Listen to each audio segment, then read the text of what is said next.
ในวันที่ 13 มิถุนายน 2025 คณะที่ปรึกษาด้านเศรษฐกิจสาวหนุ่มลาวได้จัดกองประชุมสรุปเวียกงานการเคลื่อนไหวประจำปี 2024 และทิศทางปี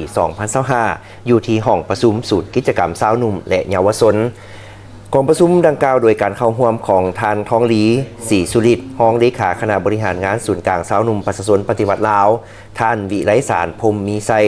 ประธานคณะที่ปรึกษาด้านเศรษฐกิจสาวหนุ่มลาวมีบรรดาท่านคณะพร้อมโดยสมาชิกเข้าร่วม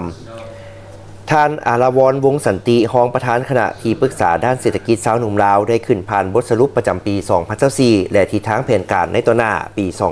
2025 ซึ่งคณะที่ปรึกษาด้านเศรษฐกิจสาวหนุ่มลาวประกอบด้วยบรรดาสหายที่เป็นนักธุรกิจ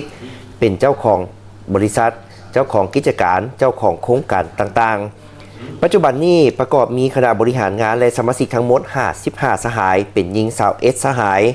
คณะที่ปรึกษาด้านเศรษฐกิจสาวหนุ่มลาวเป็นเสนาธิการเฉพาะให้แก่คณะเลขาธิการคณะที่ปรึกษาด้านเศรษฐกิจสาวหนุ่มลาวในการค้นคว้าให้คำปรึกษา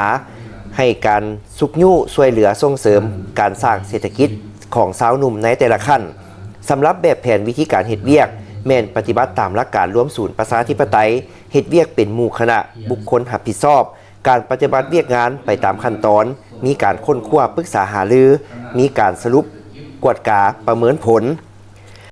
ในโอกาสนี้ท่านทองหลีศรีสุริตรยังได้ให้เกียรติขึ้นมอบเหรียญสาวหนุ่มตะลุมบอนและมอบใบย่องย้อของศูนย์กลางสาวหนุ่มประชาชนปฏิวัติลาวให้บรรดาสหายคณะบริหารงานสาวหนุ่มประชาชนปฏิวัติลาวที่มีผลงานที่พ้นเด่นในการเคลื่อนไหวเวียกงานในระยะผ่านมามีการมอบใบย่องย้อให้แก่สมาชิกจำนวน39สหายและประดับเหรียญสาวหนุ่มตะลุมบอนให้แก่สมาชิกจำนวน29สหาย